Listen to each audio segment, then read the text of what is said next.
en introduction à notre table ronde « Vivre avec le virus aujourd'hui », j'ai le plaisir d'accueillir Vincent Audigier, conseiller médical et scientifique du directeur général de l'Agence régionale de santé Auvergne-Rhône-Alpes.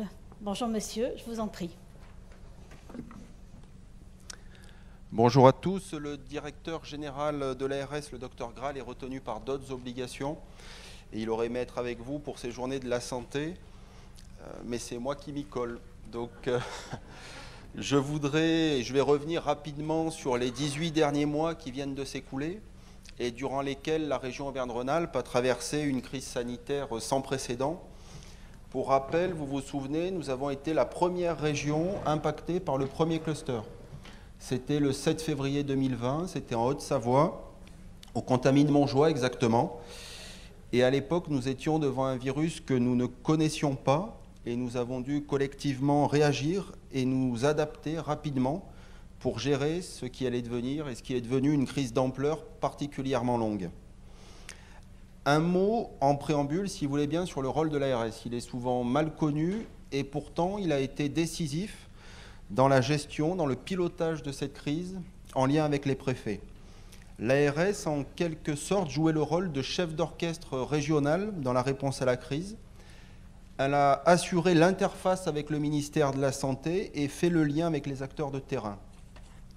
Concrètement, cela veut dire que quotidiennement, nous avons suivi le déploiement sur le terrain des recommandations et des instructions nationales.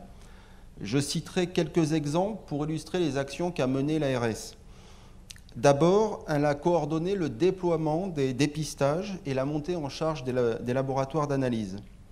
Un seul chiffre pour se représenter l'ampleur de la tâche, 16 millions. 16 millions de tests ont été réalisés dans la région depuis le printemps 2020. Sur ces 16 millions, 960 000 étaient positifs.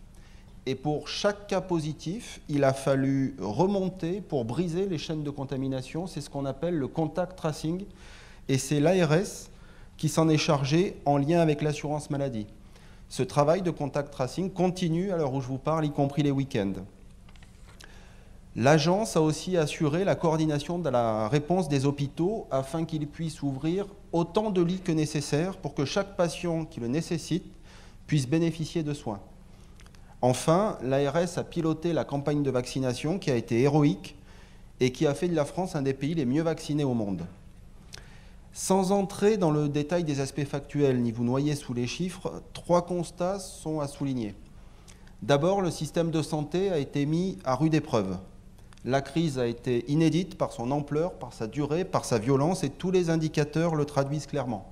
Taux d'incidence, impact sur les activités hospitalières, mortalité.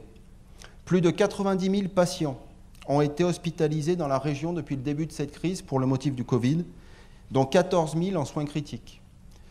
La deuxième vague, celle de l'automne 2020, celle de l'année passée, a été particulièrement violente, sensiblement égale à ce que les régions du Grand Est avaient connu en vague 1, même si on en a moins parlé. Les taux d'incidence ont par endroits dépassé les 1000 pour 100 000 habitants et les hôpitaux ont été sous très forte tension. Au pic, le 16 novembre de l'année passée, il y a eu simultanément presque 1000 patients en réanimation, dont 700 patients Covid. Le nombre de décès est lui aussi à l'avenant et atteint 19 000, dont un tiers survenus en EHPAD. Le deuxième élément sur lequel je voudrais revenir, c'est la mobilisation de l'ensemble des acteurs du système de santé qui a été exemplaire. Et nous mesurons l'engagement de tous ces acteurs dans le champ du sanitaire, du médico-social et des professionnels de ville. Nous avons fait face ensemble. Il faut souligner que la coopération entre les acteurs du public et du privé, sous l'impulsion du directeur général de l'ARS, a été remarquable. Les établissements privés ont pu créer des lits de réanimation en plus des lits qu'ils avaient jusqu'à présent, et certains personnels des structures privées ont pu être mis à disposition des hôpitaux publics pour aller prêter main forte à leurs collègues. Il faut saluer également la fluidité, la qualité et la régularité des échanges qui ont permis une réponse à la hauteur des enjeux de santé publique. Mais surtout, le système de santé a tenu. À l'hôpital, dans la région, nous avons 560 lits de réanimation.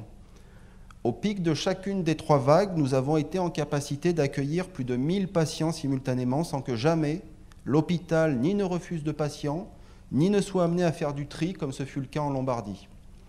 Pour cela, il a fallu doubler nos capacités de réanimation. Cela a nécessité, sous l'égide de l'Agence régionale de santé, d'organiser une gestion régionale de tous les sujets ayant trait à la réanimation, que ce soit la montée en charge homogène des services, ou que ce soit la régulation de l'utilisation des médicaments anesthésiques en première vague, qui était soumis à l'époque, vous vous souvenez, à une pénurie mondiale. Pour doubler les capacités de réanimation, l'ARS a découpé la région en 8 territoires, s'est appuyé sur 8 établissements pilotes et a confié la charge aux 30 établissements autorisés à la réanimation de prendre en charge les malades. Le directeur général a permis également de façon exceptionnelle à 10 établissements supplémentaires d'exercer l'activité de réanimation durant la durée de la crise. L'ARS a également demandé au corps médical de reporter les interventions opératoires non urgentes afin de libérer des personnels et du matériel. Mais au-delà de la seule réanimation, c'est l'ensemble du parcours du patient Covid qui a été mobilisé. Aussi bien en amont de l'hôpital pour permettre aux patients Covid les moins graves d'être traités à domicile avec leurs professionnels de ville, qu'en aval de l'hôpital avec la mise en place d'unités dédiées Covid, la libération de places en soins de suite et réadaptation ou le retour précoce des patients à domicile, parfois avec de l'oxygène. La télémédecine a également pris une place majeure et permis de maintenir une présence médicale auprès de ceux qui en avaient le plus besoin.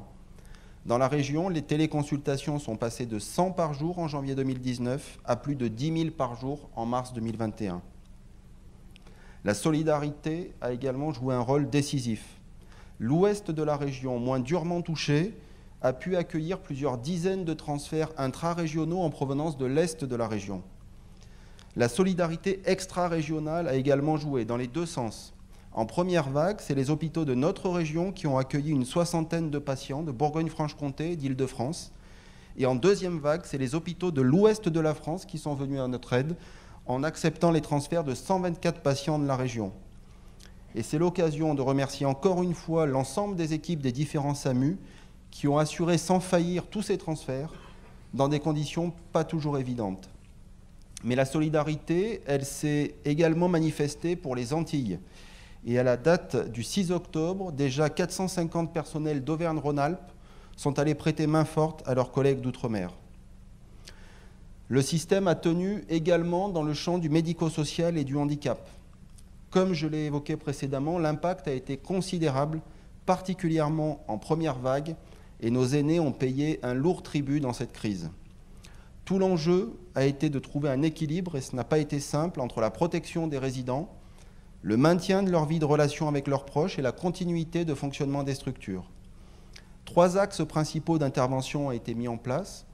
D'abord, la protection des résidents et des personnels, en mettant à disposition des équipements de protection, des équipements de dépistage, par la mobilisation d'équipes d'hygiène ou l'appui de la télémédecine. Ensuite, par la facilitation de l'accès aux ressources humaines pour les établissements médico-sociaux, en créant des viviers de professionnels à l'échelle départementale dans lesquels les établissements pouvaient venir piocher.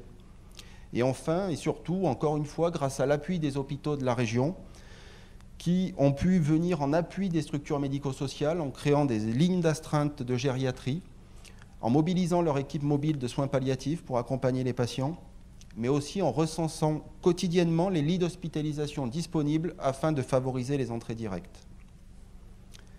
Mais la crise n'est pas terminée et il faut rester prudent. Même si les taux d'incidence diminuent, même si la pression hospitalière diminue, le virus nous a réservé beaucoup de mauvaises surprises, avec notamment l'apparition des nouveaux variants, plus virulents, plus contagieux. Nous apprenons chaque jour à mieux connaître ce virus, à mieux le traiter. Le professeur Adler reviendra tout à l'heure sur l'état de l'art des connaissances. Mais si nous n'avons pas encore gagné cette guerre, nous avons remporté certaines batailles. La bataille de la vaccination notamment. En région Auvergne-Rhône-Alpes, ce sont déjà plus de 6 millions de personnes qui ont reçu une dose et plus de 11 millions de doses qui ont été injectées. Cela veut dire que 87% de la population cible de la région, les plus de 12 ans, ont d'ores et déjà reçu une dose, près de 3/4 de la population générale et presque 92% des plus de 50 ans qui étaient les plus à risque de décès ou de formes graves. Cette campagne de vaccination a été menée de façon exemplaire en un temps record. Elle a mobilisé pour la région 170 centres de vaccination, mais aussi près de 11 000 professionnels libéraux, ainsi que tous les établissements sanitaires et médico-sociaux. La vaccination a été amenée au plus proche de chacun et de chacune, au pied des immeubles, sur les marchés, sur les aires d'autoroute, dans les campings, dans les centres commerciaux et maintenant dans les écoles. Là encore, il faut saluer l'engagement de tous les acteurs qui ont rendu possible la réalisation de ce tour de force, l'État, les professionnels de santé au sens large, les collectivités territoriales, l'éducation nationale et tant d'autres.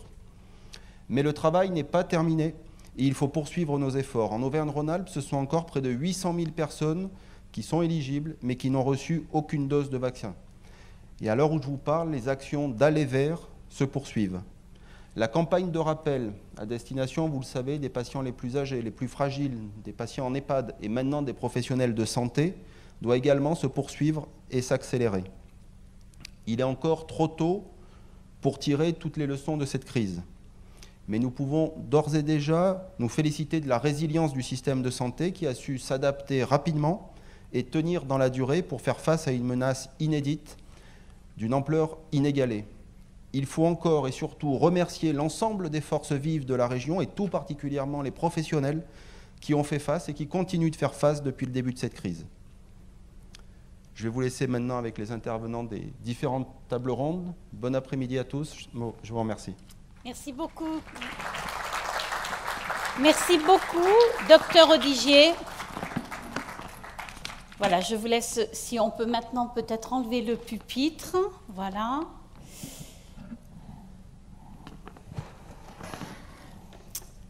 Merci. Alors, je vais avoir le plaisir d'accueillir Florence Adair, qui est professeure d'infectiologie, chef du service des maladies infectieuses à l'hôpital de la Croix-Rousse des Hospices civils de Lyon. Elle est également chercheuse au Centre international de recherche en infectiologie. Bonjour madame, venez nous rejoindre. Je vous en prie. Et vous pilotez depuis mars 2020 l'essai clinique européen Discovery EU Response, qui est mené dans le cadre des traitements contre la Covid. Vous nous en direz un peu plus tout à l'heure. J'accueille également sur cette scène Paul-Alan Dollinger, directeur général délégué de Sanofi Pasteur. Bonjour monsieur, installez-vous, je vous en prie. Allez-y, voilà. Je vais demander qu'on nous apporte les micros aussi, s'il vous plaît, mesdemoiselles. Voilà. Madame Adair. Voilà. Merci beaucoup. Et également va nous rejoindre Éric Sellal, le président de BioCellal. Installez-vous là, voilà, très bien. Voilà, distribution des micros. Merci beaucoup, mesdames, messieurs, de nous rejoindre pour cette table ronde. On va essayer de faire un tour d'horizon de ce virus. On va faire le point un petit peu sur le virus aujourd'hui et également aborder les traitements qui sont en recherche. Alors, madame Adair, en tant qu'infectiologue, j'aimerais tout de suite que vous nous parliez de la Covid-19. On en a beaucoup parlé aujourd'hui, mais je pense que c'est bien de faire un point et notamment de rappeler les modes de transmission. Alors bonjour tout le monde. Donc effectivement, moi j'ai la chance de travailler dans un service clinique. Donc on s'occupe des patients qui arrivent à l'hôpital et qui sont admis dans notre service. Donc notre rôle, c'est vraiment la prise en charge, le soin. Donc effectivement, à ce titre-là, on a appris un peu à connaître cette maladie. Et d'abord, on a identifié le fait, effectivement, que c'est une transmission par voie respiratoire. Donc plus on se parle proches les uns des autres, ce qu'on sait bien faire en France, on se fait la bise, on se serre la main, il y a aussi de la transmission manuelle, bien sûr, plus on a des chances de se transmettre ce virus. Donc c'est cette voie de transmission qui est la seule voie, l'unique. Oui, parce qu'on a beaucoup parlé de désinfecter les mains, etc., mais c'est surtout la voie aérienne qui compte. Tout à fait, mais le manuportage, c'est-à-dire la persistance du virus, quand par exemple, on se passe la main sur le nez et puis qu'on a du virus sur les mains et qu'on touche une surface inerte, la persistance du virus est peut-être de plusieurs minutes. Et c'est dans ces conditions-là qu'on peut, à la faveur du contact d'un même objet, potentiellement soi-même attraper le virus, enfin, tout le moins contaminé par le virus sur la peau et et se contaminer en touchant éventuellement toute la sphère ORL. Donc il faut continuer à porter le masque et à désinfecter nos mains. Alors, tout à fait, dans le cadre de la prévention, ça va être intéressant de voir si la vaccination augmentant considérablement, on est capable de maintenir, et ça c'est quelque chose que je suis assez curieuse de voir ce qui va se passer, si on est capable de maintenir des règles de prévention qui ne sont pas vraiment usuelles en Europe, et en France en particulier, alors que par exemple dans les pays asiatiques, c'est plus fréquent de porter le masque et de se décontaminer les mains. Mais c'est quelque chose qu'on va essayer de promouvoir, de continuer de promouvoir, d'une part parce qu'effectivement on n'a pas encore tué la bête, comme on dit, et d'autre part parce que peuvent nous arriver d'autres problématiques, notamment la grippe, vous le savez, ça va nous tomber dessus. Et donc on va voir quel est l'impact positif de tout ce qu'on a mis en place, et qui peut nous servir collectivement à être un peu plus proactifs sur toutes les infections hivernales. Donc ça va être intéressant de voir ça. Merci beaucoup Florence Adair. Alors vous avez parlé de la bête, cette vilaine bête, c'est ce coronavirus que vous connaissez bien, Monsieur Sellal. Vous êtes vétérinaire, biologiste, et pour ceux qui ont eu la chance de vous suivre tout à l'heure, vous nous avez parlé de cette transmission du virus à l'animal. J'aimerais bien que vous nous fassiez un tout petit condensé, comment ça se passe de l'animal à l'homme. Et puis, j'aimerais surtout que vous nous parliez des variants, parce que vous, le coronavirus, en tant que vétérinaire, vous le connaissez depuis longtemps. Oui, rebonjour à tous. Oui, donc ce matin, on a parlé des coronavirus chez les animaux. Comme vous dites, c'est une bête qu'on connaît depuis un certain temps, puisque le premier coronavirus décrit date des années 1930. 1931-1932 chez la volaille, ensuite de nombreuses espèces animales en passant par les bovins, le chien, le chat, le porc qui est une espèce très intéressante puisque aujourd'hui c'est au sein de l'espèce porcine qu'on a vu finalement les évolutions les plus rapides et les plus dramatiques, je dirais, en termes d'évolution des coronavirus, avec des émergences dramatiques de coronavirus de différents types qui pouvaient donner des symptômes différents. Et en particulier, ce qui est très intéressant, c'est que, alors, je ne fais aucun lien direct, hein, mais ce qui est très intéressant, c'est que toutes les émergences de coronavirus chez le porc sont apparues globalement depuis les années, pour les plus récentes, depuis les années 2010 sur la Chine, en Chine, avec des virus qui ont muté rapidement et avec des formes pathogènes assez graves. Donc pour ce qui concerne le lien entre l'animal et l'homme, je pense que je vous ai dit l'essentiel. Il y a un sujet qui est extrêmement intéressant également, qui a, à mon avis, peut-être pas été assez travaillé ou assez fouillé. C'est le cas des contaminations humaines, visons hommes et hommes, en particulier chez le vison, où il y a eu des contaminations qui ont été bien décrites dans les pays d'Europe du Nord, au niveau des élevages de visons au Danemark, en Suède et aux Pays-Bas, et en France également, donc dans l'ouest de la France. Et certaines études récentes là montrent qu'il y a une parenté génétique, donc une parenté, on va dire, au niveau des acides nucléiques très proche entre la souche de vison ou la souche de vison française et un variant français qui a été décrit dans les années, à la fin de l'année 2020, qui, par nos amis de l'IHU, a été nommé la souche Marseille 4. Et là, il semblerait qu'il y ait quand même une parenté génétique extrêmement intéressante. En dehors de ça, dans notre labo, nous travaillons depuis 2 ans maintenant sur les tests de détection Covid. Et nous avons donc développé 4 ou 5 tests différents, que des tests PCR, parce qu'on croit beaucoup plus à la PCR que tests antigéniques divers et variés, pour des raisons de sensibilité, de meilleure qualité de détection, et également parce qu'au sein de la galerie de tests qu'on a aujourd'hui, seuls les tests PCR permettent de détecter les variants, ou d'avoir plutôt, pour être très précis, de détecter les mutations qui peuvent donner une valeur prédictive sur les variants. Et aujourd'hui, vu l'expérience qu'on a sur les variants poules, porcs, etc., qu'on a vécu qu'on a détecté pendant plusieurs années, on arrive à faire des tests multiplex, c'est-à-dire qui vont détecter d'une part un gène Covid, comme un Covid, et des mutations. Donc aujourd'hui, on est capable d'en faire 3 simultanément, qui permettent donc, par des tests dits de criblage, non seulement de détecter la présence du virus, mais de détecter des mutations majeures, qu'on appelle des VOC, des variants off concernent, et ces mutations sont plus ou moins spécifiques de ces mutations, ce qui apporte une information très intéressante, puisque derrière la détection post-neg Covid, on est capable de voir si des variants sont toujours présents, et surtout s'il y a des variants qui apparaissent. Et je terminerai juste sur un point important qui, d'après moi, n'est peut-être pas assez travaillé en France aujourd'hui de façon démocratique, entre guillemets, c'est le séquençage.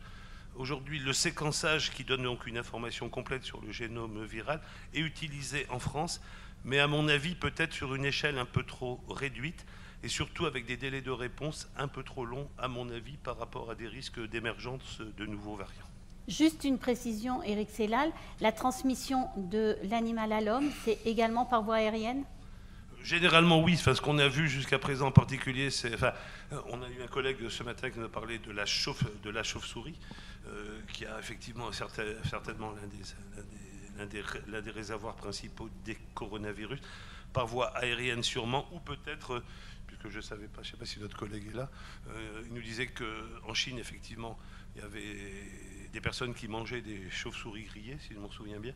Donc la contamination par voie orale, je ne la connais pas, mais elle est peut-être évoquée dans certains cas particuliers.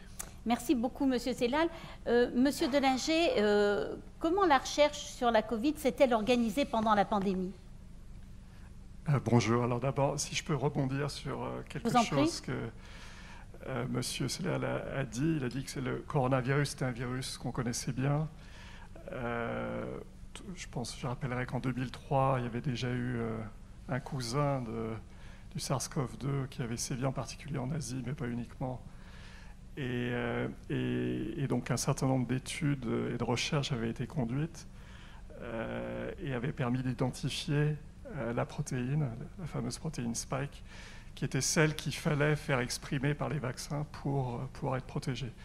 Donc je dirais cette connaissance, et en particulier celle du SARS-CoV-1, a été un des éléments qui a permis d'accélérer justement la recherche, pas uniquement au niveau des vaccins, mais bien entendu pour ceci.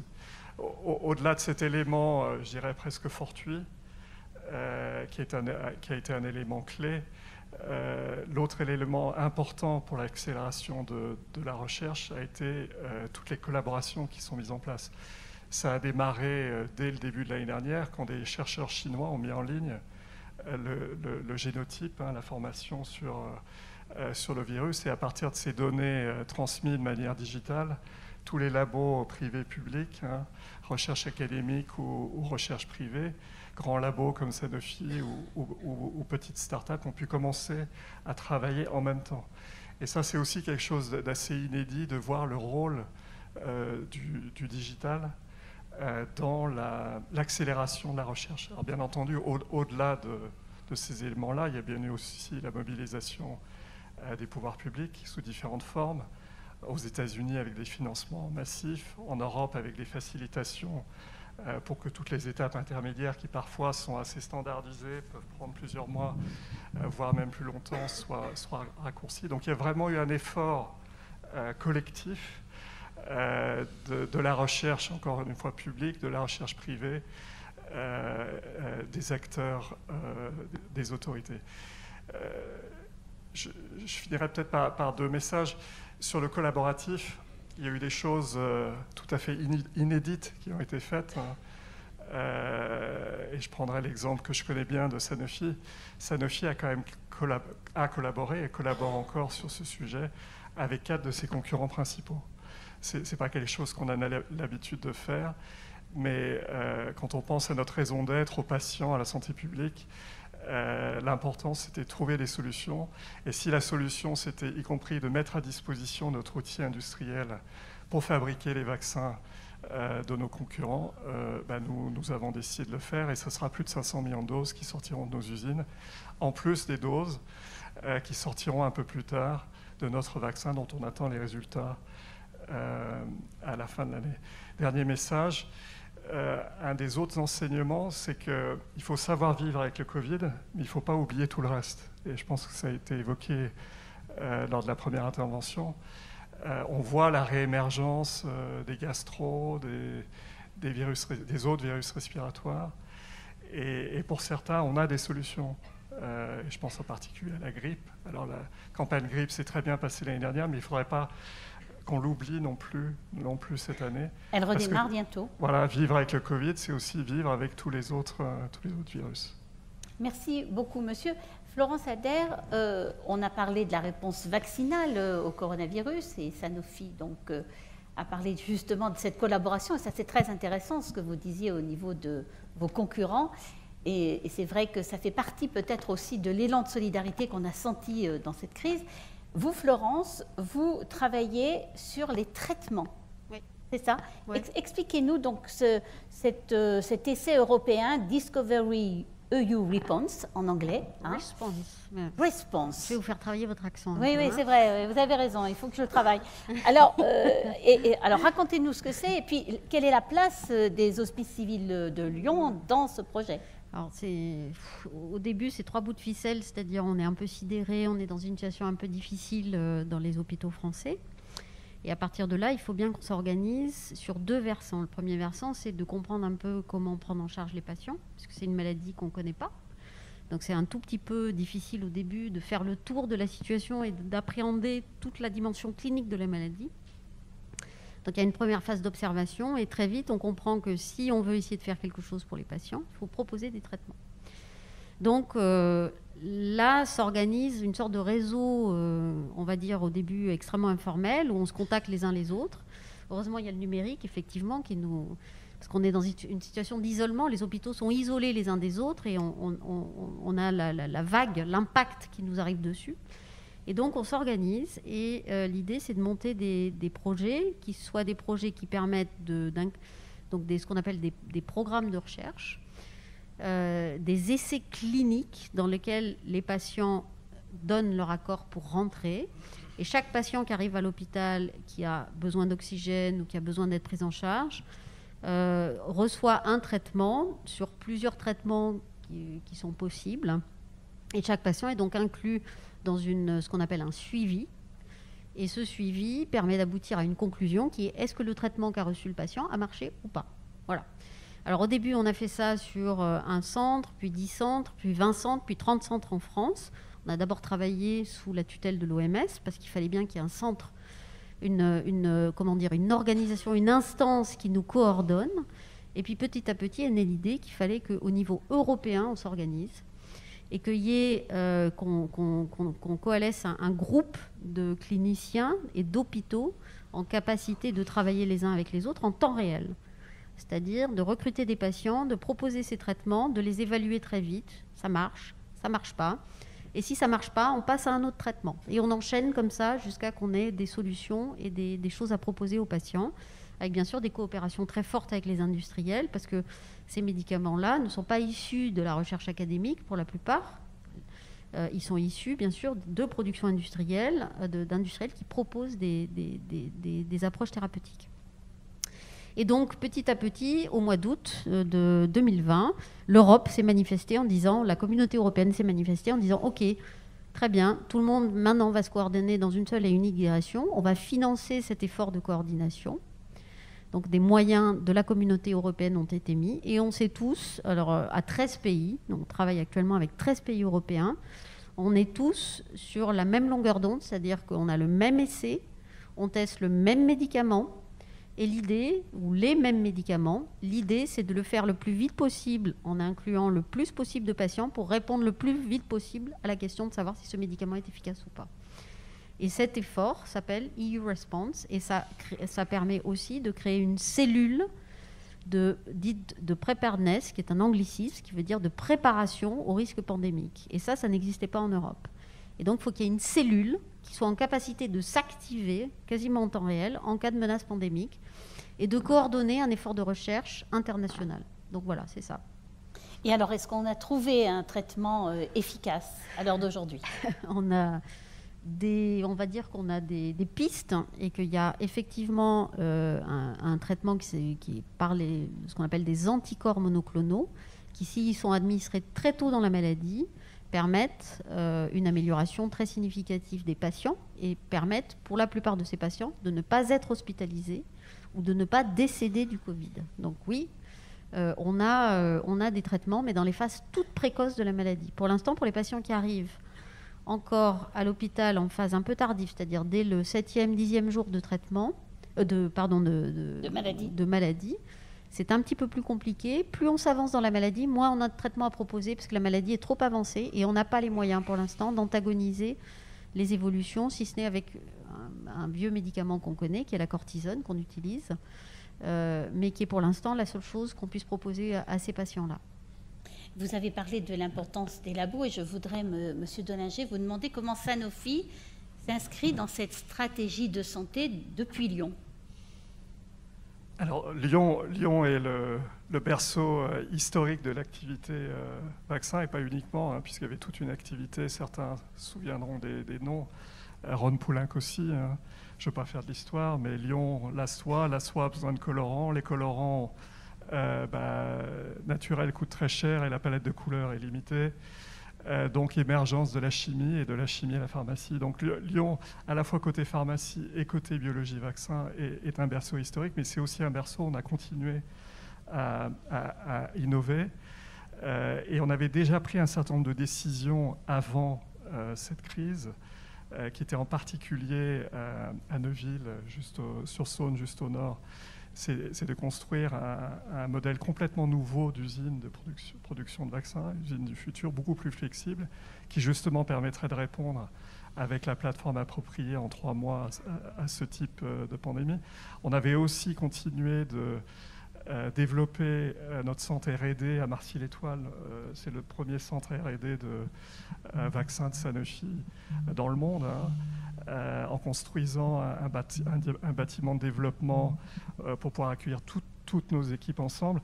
Et on prolonge ça cette année, puisqu'on a pu annoncer en juin que notre centre d'excellence pour la plateforme ARN messager, qui est la plateforme qui a donné les vaccins de BioNTech et de Moderna, que ce centre d'excellence serait basé à Marcy-l'Étoile, avec plus de 200 personnes, et à côté de Boston aux États-Unis, et que la direction de ce centre serait en région lyonnaise.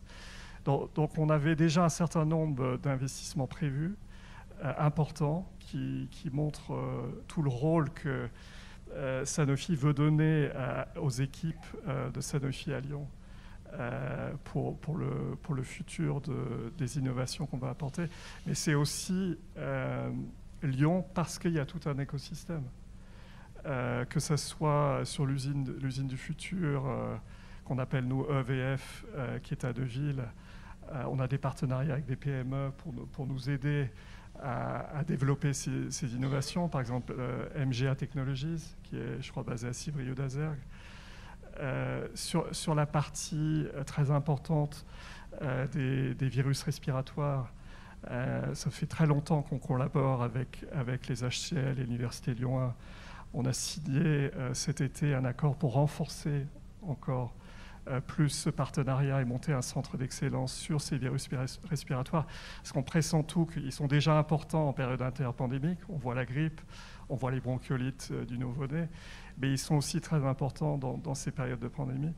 Et que plutôt que d'aller voir de l'autre côté de l'Atlantique ou ailleurs, on avait dans notre écosystème, avec le réseau des HCL, avec l'Université Lyon 1 et un certain nombre d'acteurs,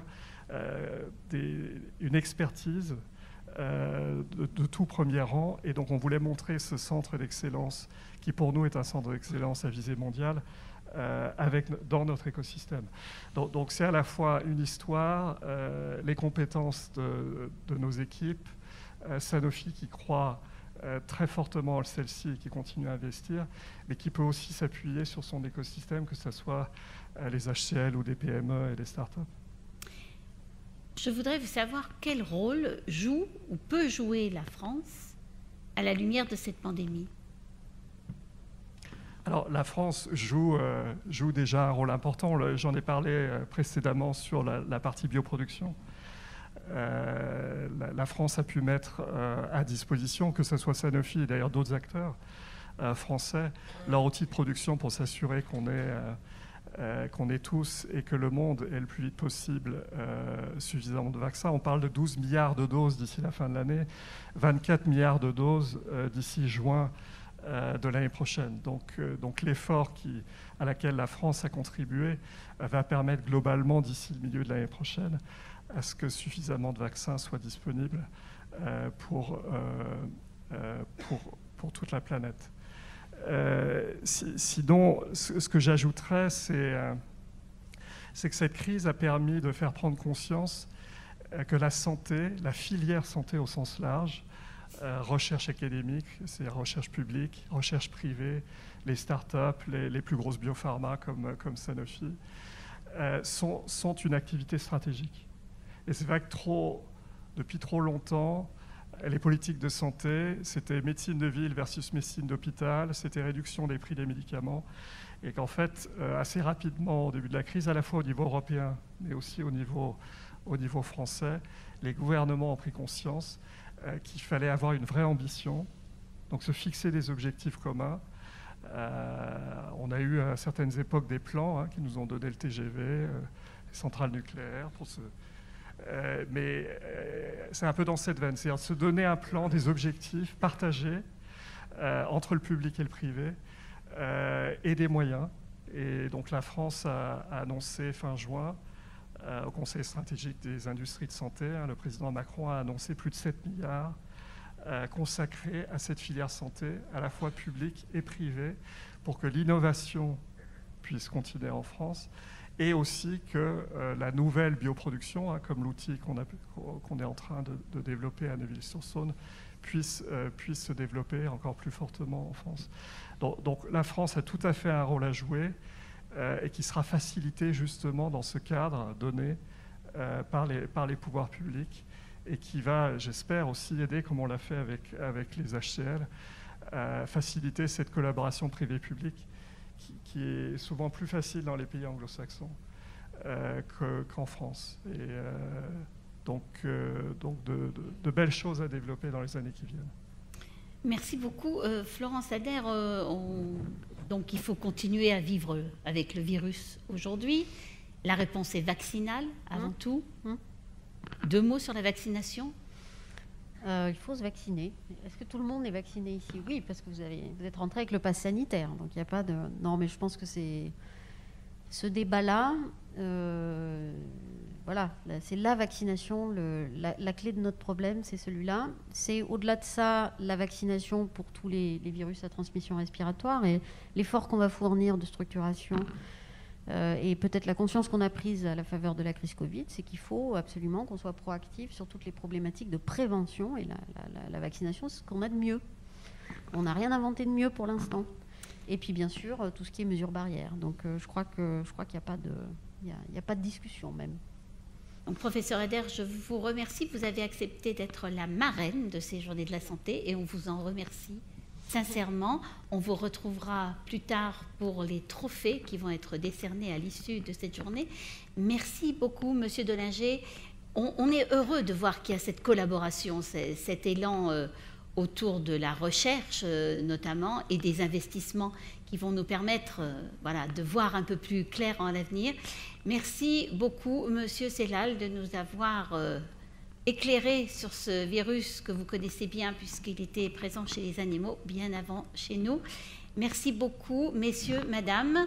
Je vous donne quelques minutes de répit. On va passer à une autre table ronde où on va encore parler du Covid et on va parler de l'avant et de l'après. Merci beaucoup.